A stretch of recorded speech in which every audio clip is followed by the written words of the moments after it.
Mesdames et messieurs, bonsoir et bienvenue dans l'invité du jour. Et ce soir, on va parler d'Ardésie avec Jean-Paul Larringue, son directeur. Bonsoir. Bonsoir. Alors merci beaucoup de nous accueillir ici. Alors avant de commencer et d'essayer de rentrer un petit peu dans les détails, est-ce que vous pourriez nous présenter un petit peu Ardésie? Qu'est-ce que c'est réellement Ardésie? Alors Ardésie, d'abord, c'est une agence régionale pour le développement de la société de l'information. Elle a été créée par le Conseil régional pour faciliter le développement des nouvelles technologies sur le territoire Midi-Pyrénées et plus spécifiquement chez les acteurs publics, collectivités territoriales. Alors on va se concentrer un petit peu sur les jeunes. Les jeunes, alors j'ai relevé 100% ont un téléphone portable aujourd'hui. Ça c'est rentré totalement dans les mœurs maintenant. Tout à fait. Alors, l'étude qu'on fait tous les ans à Ardésie, maintenant, on fait un focus sur les étudiants d'enseignement supérieur.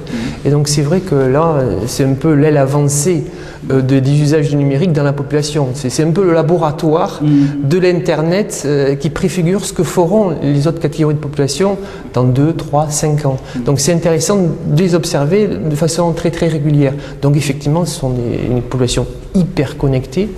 C'est une population qui est le moteur aujourd'hui des réseaux sociaux, le Web 2.0, Facebook et autres outils communautaires. C'est une population qui sait très très bien faire l'aller-retour entre le virtuel, un Facebook, et la rencontre réelle.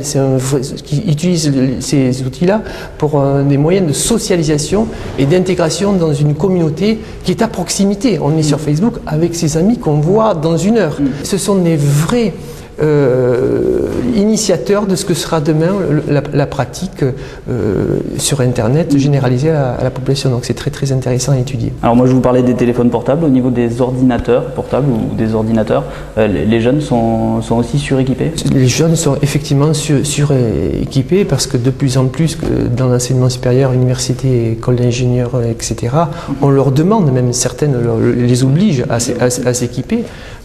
Donc c'est un point de passage obligé. Il y a des équipements Wi-Fi qui se mettent dans les universités, donc on ne peut pas faire autrement que d'avoir un ordinateur portable aujourd'hui dans l'enseignement supérieur. Voilà, alors ça justement, l'enseignement supérieur, le fait que tout le monde doit être hyper connecté, est-ce que, je sais que par exemple au niveau politique, parce que ça dépend de la région, beaucoup de personnalités politiques pendant les régionales ont parlé d'offrir des ordinateurs portables aux étudiants, tout ça, ça fait partie de votre politique, ça fait partie de ce que vous avez insufflé justement à la région? Alors la région effectivement a une réflexion de ce point de vue-là, est en train de réfléchir à comment elle peut faire aider une certaine catégorie de jeunes à s'équiper d'ordinateurs, mais ce n'est pas une politique exhaustive, ça serait lié à des conditions de ressources évidemment de l'étudiant. Et donc cette politique va très très bientôt être mise en œuvre par le Conseil régional. Alors que peut-on faire pour réduire la fracture numérique qu'il y a ici dans cette région? Alors c'est une fracture numérique qui devient de plus en plus dure et résistante. On voit 50% de la population qui est complètement dehors. Alors je pose la question, comment aujourd'hui recherche-t-on un emploi si on n'a pas Internet? C'est très très difficile. Donc on voit bien que ce sont des outils qui sont nécessaires pour sa vie professionnelle. Donc il faut toujours combattre cette fracture numérique et faire en sorte que de plus en plus il y ait l'accès pour une plus grande part de la population. Mais une fois qu'ils ont l'accès, il faut les former aux usages. Parce que c'est pas tout d'avoir un ordinateur, il faut savoir s'en servir. Il faut savoir s'en servir, et pas uniquement pour aller sur Facebook. Il faut savoir chercher l'information pertinente, professionnelle, rechercher un emploi, se présenter sur les sites d'emploi en ligne, etc. Donc c'est tout un matériel d'éducation au TIC qu'il faut encore et encore promouvoir. Et c'est la raison pour de la formation, de la sensibilisation, des mini-ateliers. C'est ce qu'on fait notamment dans le réseau régional des cyberbases qui a été créé par la région Midi-Pyrénées. Il y a 57 points de lieux d'accès public à Internet sur tout le territoire Midi-Pyrénées. Et là, ce sont des vrais lieux de médiation numérique entre la population et des usages qui doivent devenir de plus en plus professionnels. C'est ça l'enjeu des nouvelles technologies, mais aussi c'est un enjeu collectif, c'est-à-dire comment avec le numérique on peut travailler ensemble sur des projets communs. Et ça, les cyberbases sont des points d'avancée sur le territoire pour faire avancer les projets communs sur l'Internet et le numérique. Alors pour bien expliquer ce que c'est une cyberbase, Comment vous l'expliqueriez? C'est voilà, un endroit dans la collectivité publique où on peut avoir accès à Internet. Absolument, comme un cybercafé en fait. Sauf qu'il est porté par une commune ou une intercommunalité, c'est un lieu public, sauf que les tarifs d'accès à ces équipements sont beaucoup moins élevés que par exemple dans un cybercafé, et que surtout, il y a un animateur dans la cyberbase qui va, au cours d'ateliers, apprendre à se servir d'Internet, apprendre à s'en servir pour chercher un emploi, apprendre par exemple aux acteurs touristiques à mieux se vendre sur Internet. Donc il y a des usages qui sont de plus en plus pointus pour amener la population à bien maîtriser ces outils et amener de la valeur ajoutée à leurs usages. Vous pensez que c'est la solution, les cyberbases, justement, pour réduire cette fracture? En tout cas, c'est la solution que vous avancez, vous? C'est la solution avancée par la région, mais ce n'est pas évidemment la seule.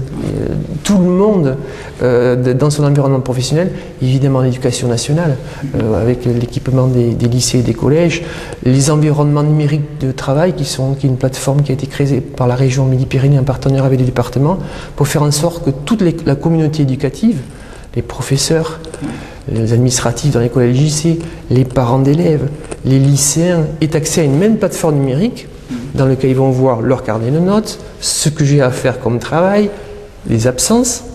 Donc les parents ont directement accès sur Internet. Est-ce que mon enfant est allé au lycée aujourd'hui? On ne peut plus cacher les devoirs aux parents, c'est fini. C'est un peu difficile, ça va devenir plus difficile. Et puis l'enjeu de ces environnements numériques de travail, c'est que les professeurs mettent des ressources pédagogiques. Ouais. Voilà.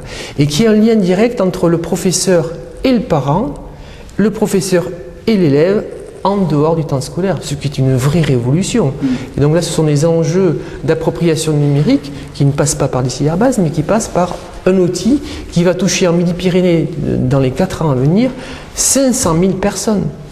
Un cinquième de la population de Midi-Pyrénées aura accès aux environnements numériques du travail. Donc c'est l'un des projets français les plus importants publics numériques touchant une population aussi large. Donc c'est la région Midi-Pyrénées avec son environnement numérique du travail. C'est un rouleau compresseur d'appropriation des usages pour toute une communauté qui ne l'utilisait pas jusqu'à présent.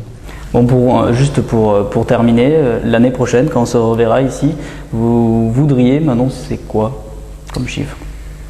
Ce que je voudrais vous annoncer, pas tellement des chiffres quantitatifs, mais qui est une diversification des usages. Parce qu'on se rend compte qu'aujourd'hui, que la fracture numérique, elle n'est pas autonome.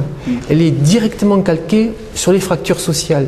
Donc les populations qui sont fragiles aujourd'hui, qui ont du mal à s'adapter à un environnement national qui bouge beaucoup, elles sont aussi fragiles sur le numérique. Et c'est que peut-être par le numérique, on arrive à améliorer leur capacité d'adaptation à un environnement professionnel qui bouge, un environnement économique qui est très perturbé, et que donc les usages se diversifient sur cette population.